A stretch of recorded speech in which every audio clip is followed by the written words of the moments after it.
Hello दोस्तों, नमस्कार। स्वागत है आपका हमारे इस नए वीडियो में। आज हम आपको इस एनिमेशन वीडियो के माध्यम से बताएंगे कि कैसे भगवान बुद्ध को ज्ञान की प्राप्ति हुई।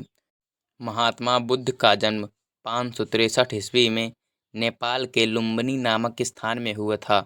इनके बचपन का नाम सिद्धार्थ था। बुद्ध बचपन से ही बहुत तेजस्वी बालक थे और इनके पिता इनकी बाल्य क्रियाएं देखकर बहुत खुश हुआ करते थे। महात्मा बुद्ध के पिता का नाम शुद्धोधन था, जो कि शाक्य वंश से संबंधित थे। इनके पिता एक प्रतिष्ठित राजा थे। महात्मा बुद्ध की माता का नाम महामाया था, जिनकी मृत्यु बुद्ध के जन्म के 7 दिन उपरांत ही हो गई थी, जिसके बाद महात्मा बुद्ध का पालन पोषण उनकी उपमाता प्रजापति गौतमी ने किया था। प्रजापति गौतमी शुद्धोधन की सगी साली थी। जब महात्मा बुद्ध का जन्म हुआ तो महाराज शुद्धोधन ने बहुत सारे ऋषियों को बुलाया और उन ऋषियों ने बताया कि यह बालक बहुत ही तेजस्वी होगा, परंतु यह गृह त्याग अवश्य करेगा। जिसके कारण महाराज शुद्धोधन डर रहे थे, क्योंकि सिद्धार्थ उनके इकलौते पुत्र थे। इसीलिए वह डर रहे थे कि अगर सिद्धार्थ ने भी गृह त्याग कर दिया तो इस वंश या इस राज्य का क्या होगा। एक बार घर से बाहर जाने के लिए महात्मा बुद्ध ने अपने सारथी को मना लिया और बुद्ध ने पूरे शहर में भ्रमण किया तो उन्हें 4 ऐसे दृश्य देखने को मिले जिसके कारण महात्मा बुद्ध का जीवन परिवर्तन हो गया। उन्होंने पहले एक बूढ़े व्यक्ति को देखा जो बहुत ही ज़्यादा झुक कर चल रहे थे, और आगे चलने के बाद महात्मा बुद्ध को एक बीमार व्यक्ति दिखाई देते हैं। और सिद्धार्थ जब और आगे की ओर जाते हैं तो एक व्यक्ति की मृत्यु के पश्चात उसकी अर्थी सजाई जा रही थी।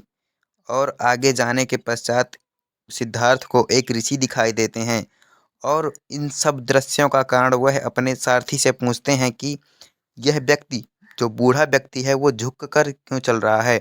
तो उनके सारथी ने बताया कि जो भी जन्म लेता है वह एक न एक दिन बूढ़ा जरूर होता है, और उन्होंने बताया कि व्यक्ति जीवन में कभी न कभी बीमार तो ज़रूर पड़ता है, इसलिए आपको भी और मुझे भी कभी न कभी बीमार ज़रूर होना पड़ेगा।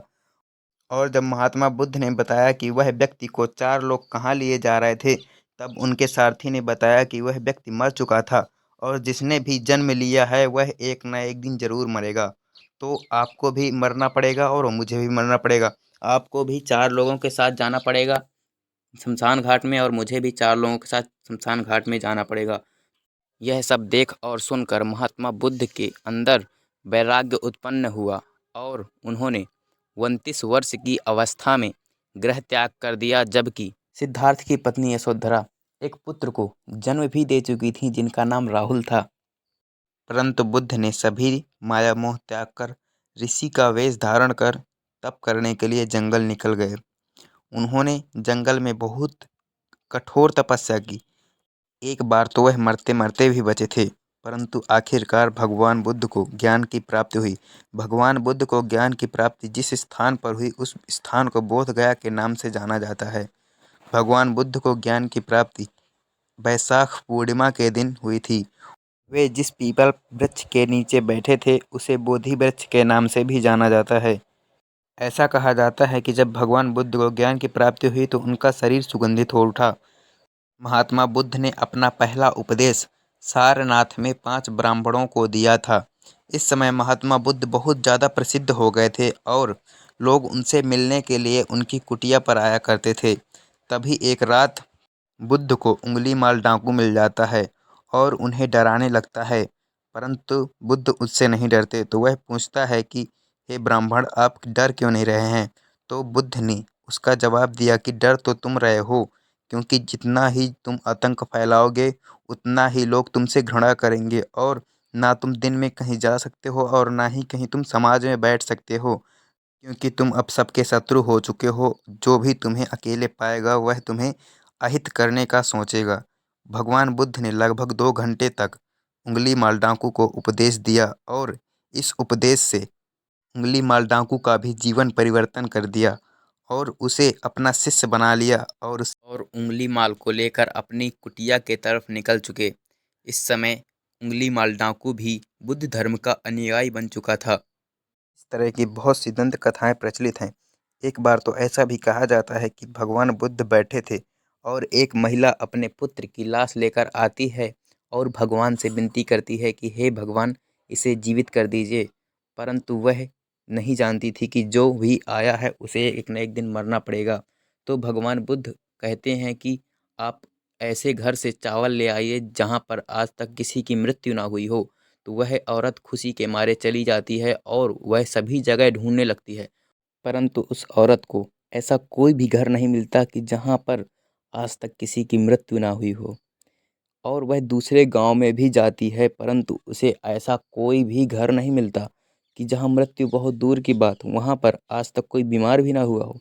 और औरत समझ जाती है कि जिसने जन्म लिया है उसकी मृत्यु निश्चित है, क्योंकि उसे ऐसा कोई भी घर ही नहीं मिला था कि जहाँ पर आज तक किसी की मृत्यु ना हुई हो। और वह अपने पुत्र का दाह संस्कार करके घर लौट जाती है।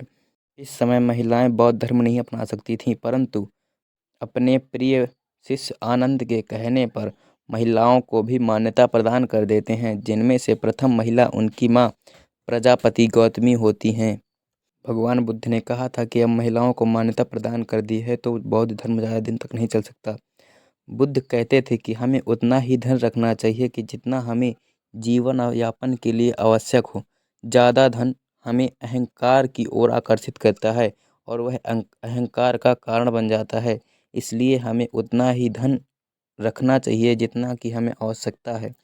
बुद्ध ने कुछ महत्वपूर्ण उपदेश दिए थे, जैसे था झूठ न बोलना, चोरी ना करना, हत्या ना करना, नशा ना करना और निर्वाण के लिए भगवान का ध्यान करना। यहाँ निर्वाण मोक्ष होता है, जैसे कि किसी की मृत्यु हो जाती है, बौद्ध धर्म में उसे निर्वाण कहा जाता है। और इन महान व्यक्तित्व को 483 ईसा पूर्व में निर्वाण की प्राप्ति हो जाती है। ऐतिहासिक विवरणों के अनुसार गौतम बुद्ध को 80 साल की उम्र में देवरिया जिले के कुशीनमक नामक शहर में निर्वाण की प्राप्ति होती है, जहां उनके सभी शिष्य इकट्ठा हुए थे। तो थैंक यू गाइज़। अगर आपको हमारा वीडियो पसंद आया हो तो एक लाइक करें। अगर आप इस चैनल पर नए हो तो चैनल को सब्सक्राइब कर लें, और अगर कुछ डाउट हो तो कमेंट बॉक्स में कमेंट ज़रूर करें। तो जब तक के लिए जय हिंद। मिलेंगे अगली वीडियो में।